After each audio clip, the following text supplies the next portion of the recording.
Good day, ladies and gentlemen. Your Pony up here. Let's talk about Warzone Pacific. There's some huge news changes coming that just have been announced, especially when it comes down to loadouts, dead silence, and also which weapons you can use on Warzone Pacific.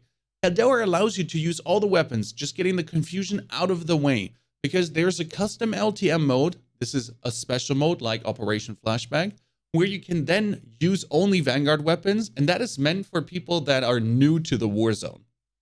So you can play that LTM, then just use Vanguard weapons.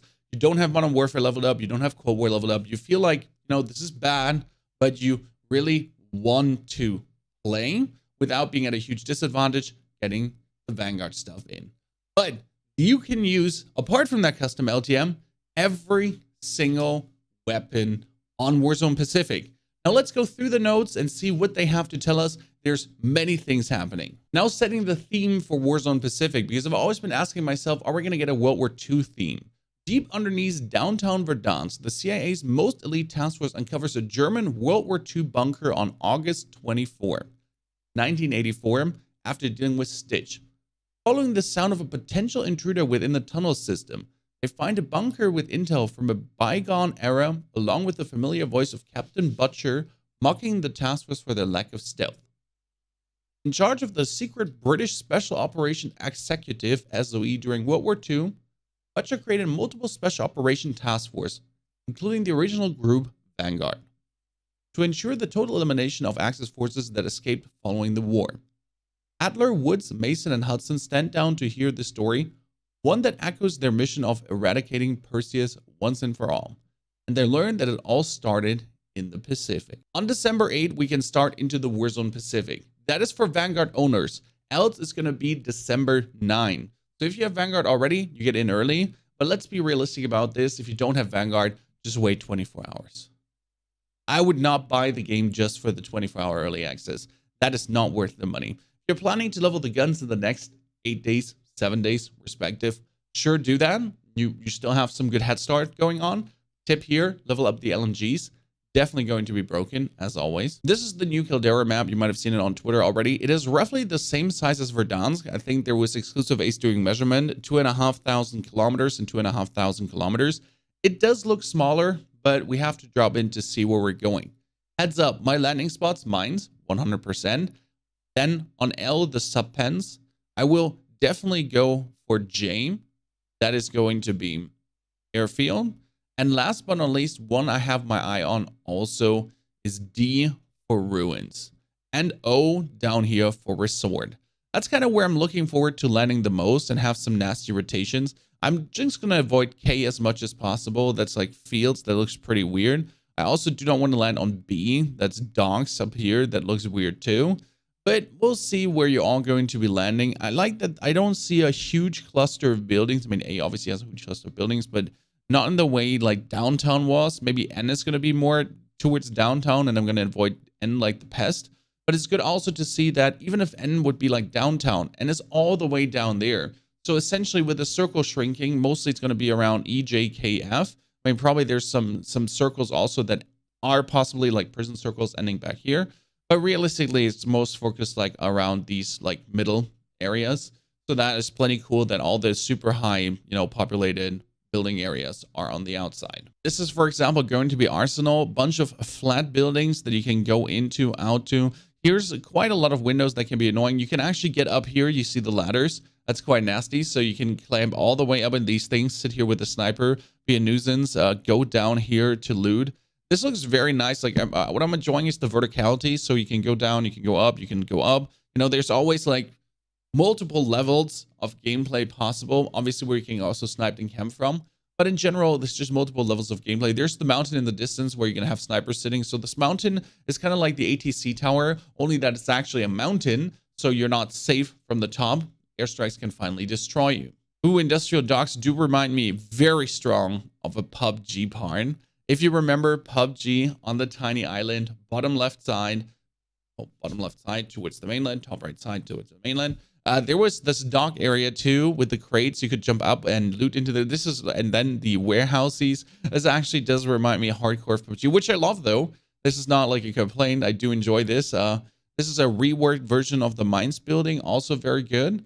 For the runway, I did expect this to be a bit more filled, but makes sense. It's a runway. Actually, you know, there's the plane, there's a giant runway, open field. If that, so it's going to be an interesting crossing area where you have to then completely outwalk that so you don't run in the open like a monkey.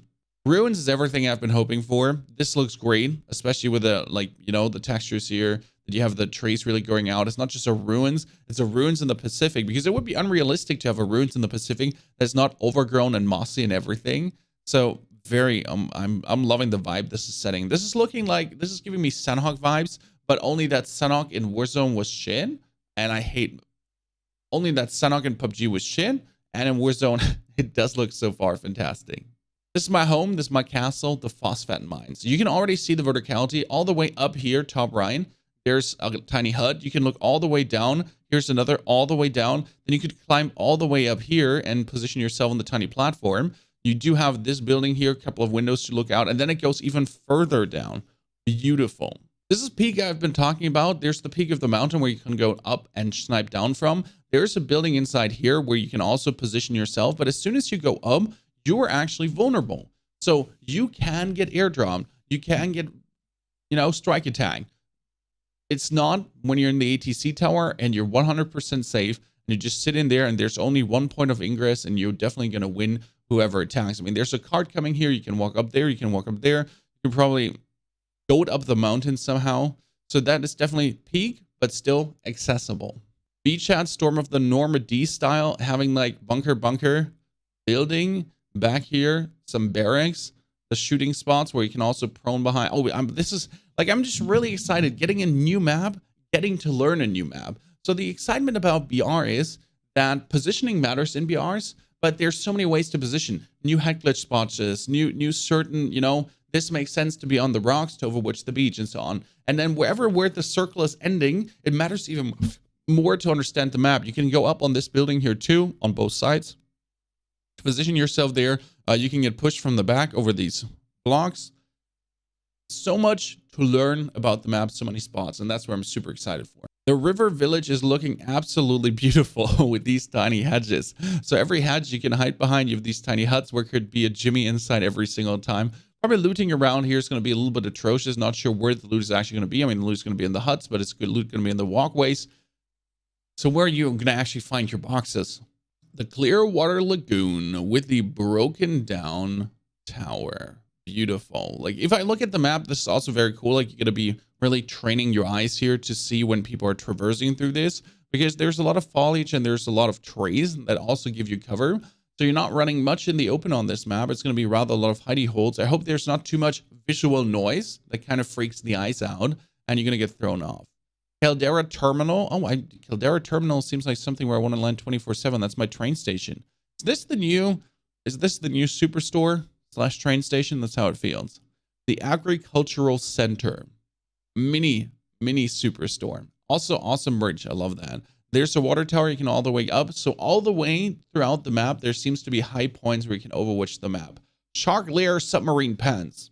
Ladies and gentlemen, this is the new superstore. I mean, Submarine Pens is definitely where I would like to go. Submarine Pens is absolutely my wave. It does remind me of that Vanguard map though. So it's going to be intriguing to see how much of the Vanguard map we actually do see inside here. Could exactly be that. But this is my home, with my castle. Caldera Power Plant. Oh, I miss PUBG Power Plant. That was my 24/7 landing spawn. Seems good though that we do have this. There's a lot of loot here. Loot. So many buildings that go for that.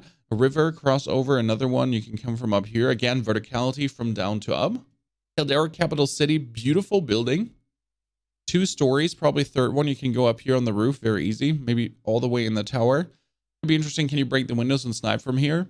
Royal Cabana Resort, same question. Can I go all the way up here and snipe from here? But I do love the vibe. The whole theme is just so good. After like the very saddening Warzone Verdansk old time 80s, this seems like so lush and vibrant that you're excited to just run around. We do get a Royal Coming Soon theater building. Hello there, theater. When Season 1 launches on December 8, all Warzone players can gain access to everything that Vanguard brought to the Arsenal and Barracks. 40 weapons, the core 38 weapons from Vanguard launch, plus 2 free functional weapons on the Season 1 Battle Pass. Over a dozen new operators, calling cards, emblems, and so on, as usual. But also don't forget, all the existing weapons stay in too. Then there's the game mode coming I talked about, Vanguard Royale. Vanguard Royale is going to be that game mode where you can only use Vanguard weapons. Available to all players on December 9, with Vanguard players getting exclusive play access on December 8.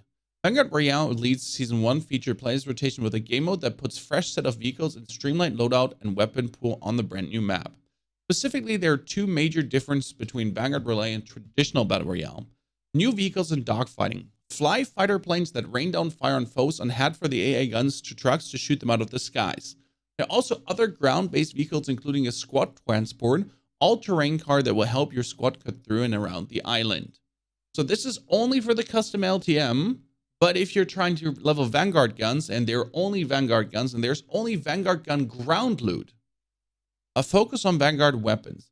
Loadouts can only contain Vanguard weaponry, streamlining the meta for more accessibility and room for experimentation. That is only for this LTM.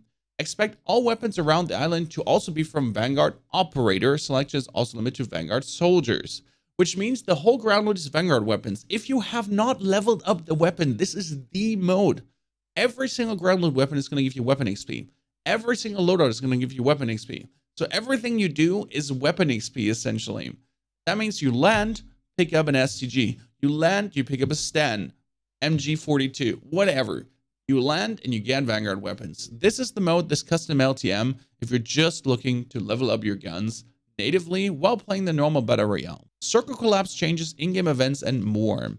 The radii and times for circle collapses are altered to offer a different pace of play, especially with dogfighting overhead. Also expect an in-game event at each circle collapse, bombing runs, and different items, both within Caldera's overworld and contract reward. This is going to be like flashback mode extreme, so a very nice fun mode, especially for new players to just straight up dive into the Warzone Pacific.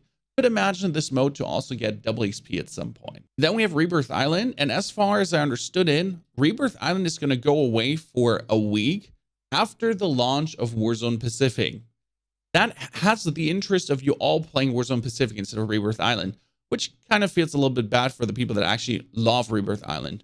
During this season, feature playlists will include returns to Rebirth Island for Resurgent and other game modes, and new limited time modes will focus on Caldera, such as Vanguard Plunder, its own Vanguard Resurgence mode, presented by Binox, and other festive surprises. I'm looking forward to Vanguard Resurgence. We used to have Verdansk Resurgence, but not often enough. So maybe Vanguard Resurgence is going to be good. The finer points, innovations, and additions to the Warzone experience. Beautiful shipwreck, FY. The Gulag now gives you more than a second chance at victory. When Warzone Pacific drops, any player who wins a Gulag will drop back with the weapon or weapons and lethal equipment given to them during the deadly duel. This is something we've been asking for a while already, actually since day 1 pretty much, that you don't start with a pistol. If you start with a sniper in the Gulag, you get the sniper. If you start with an MG in the Gulag, you get. Those who survived Eintracht's 84, the mode where this feature was first tested, may know a pro strategy involving loadout conservation. Any ammo and remaining equipment carries over between the Gulag and the redeploy. Deal with the enemy efficiently and you will have more at your disposal back in Caldera. And I think that feels very good, like being able to drop back in with the weapon that you had in the Gulag, so you're not like completely feeling naked when you come out of the Gulag. Gives you a chance to regain. Loadout items and field upgrades. Dead silence is being nerfed, stopping power rounds are gone. Important. In addition to detailing those changes, Raven Software looked closely at various equipment pieces such as nerfs to stun grenades and heartbeat sensors. They also took another look at dual-wielded melee weapons, the Callistics and Side, to give justice to all ghosts who lived a second life too short during the haunting. The results expect the aforementioned equipment and weaponry to be adjusted to be less potent in the war zone, along with gun butting no longer being the primary method of attack in the Caldera, which is great. No more gun butting. Another change involves loadout drop markers. They can now only be purchased from buy stations after the loadout drop event occurs in a match, effectively shifting their usefulness from an immediate power spike to a more tactical choice in the mid to end game. This is very interesting and very sad at the same time. I mean, if I want to make a loadout video, I want my loadout as fast as possible, but it also forces you to fight zone 1 with ground loot. And I think this is very good for player development, as me as a content creator, I've played every single weapon, right? I've played every single weapon in Modern Warfare, every single weapon in Cold War, and I know how every single weapon works and the single characteristics and everything. So now you have to play more with the ground loot and maybe evolve as a player and just get better at understanding the guns. And then after the free loadout drops, you can instantly still drop your loadout marker. I mean, you can buy it. Free loadout drops instantly drop your loadout marker so you don't have to run in the open. But you can also then, plan better for getting ghost. But I think this is a very intriguing change to not like after 5 minutes have someone be super lucky finding like 3 orange boxes as instantly having loadout. So for the first zone, everyone you're fighting is having a ground loot weapon. And that makes it very intriguing for me. Along with these nerfs, several lethal and tactical equipment pieces will see much needed buffs. Most lethal equipment will deal more damage, while the snapshot grenades will see its effective radius increase. The stim will also apply a slight movement boost, and the decoy grenade will pack rubber bullets that deal just enough damage to pass through enemies. I mean, stun, as long as they don't nerf the stun to death, apart from against controller players, there's no reason to use any of the others, but it's cool to see the changes. Gas masks and explosive canisters. Gas masks won't interrupt as many actions as they did previously, making it easier to pull your mask off or on, as well as plating up, reloading a weapon while getting out of the circle collapse, but still always favoring the combat advantage to those safely inside the circle. Gas masks may offer a modicum of protection against explosive canisters, a brand new item developed by High Moon Studios. If these canisters explode, they release a small cloud of non-toxic smoke into the atmosphere. After picking one up in Caldera, try lighting the fuse and throwing a canister or clipping it into the ascenders to send a nice gift to someone. Ooh, so you can clip it to the ascender. It goes, oh, I miss Verdansk already. Alternatively, since it requires both hands to carry, simple shooting someone carrying it or dropping one you're carrying, stepping out of the blast radius and firing at it could make it effective during a few moments of an active firefight. I like the idea, it's going to be intriguing. While operators are getting their sea legs in Caldera, they are now able to wade through shallow water seen in areas like the lagoon. Walking within water makes it harder to see footsteps, even to those operators with a tracker perk equipped. Crouch in knee-high water and you gain the effects of cold-blooded, but you cannot go prone. Speaking of science, fire-based equipment now causes smoke when it hits water, adding a new layer of tactics when traversing through open, shallow pools. So if I throw a thermite into a water pool, there's smoke.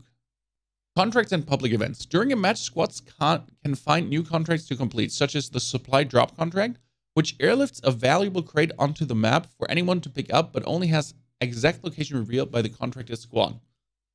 Another is Big Game Bounty, which targets the operator with the highest kill count, but only once per game, while another, known as the Top Secret Contract, is as one could expect, until you pick it up, but comes with greater rewards compared to the standard loot from the contract types it chooses from.